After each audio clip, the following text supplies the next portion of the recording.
Kaptai Romeo and Juliet থেকে আমরা বের হয়ে যাচ্ছি। এই জায়গাটা এতটাই সুন্দর যে এইখানে আসলে যেতে ইচ্ছে করে না। এত সুন্দর, যেদিকেই আপনি তাকান না কেন।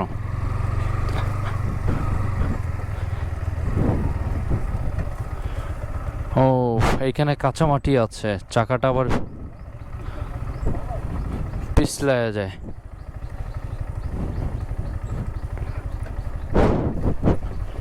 ও ও ও ও একটু ভুল করলেই সমস্যা হয়ে যাবে।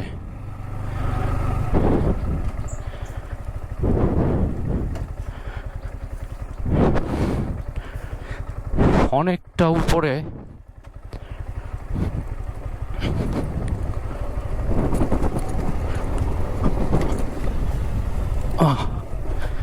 এখানে উঠা এবং নামা একটা চ্যালেঞ্জের বিষয়।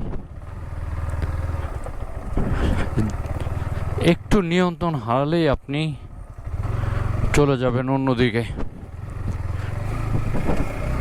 আর ইট বিছানো আছে, ইটগুলো অনেকটাই পিছলাটে।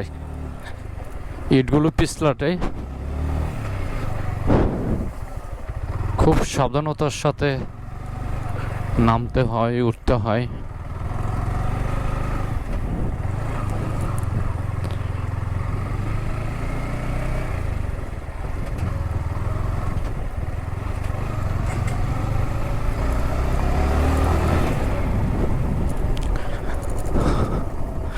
কাপ্তাইয়ের যে মেন রোড, সেখান থেকে প্রায়,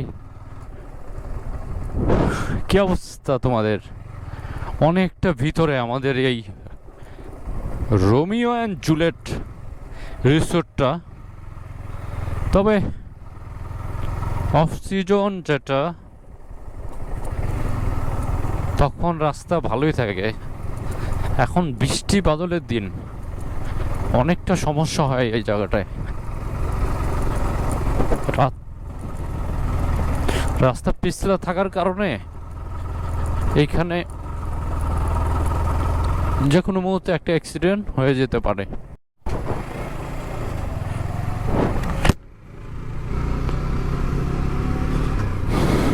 ভাঙাটা পার হয়ে আসলাম, এখন আর টেনশন নাই।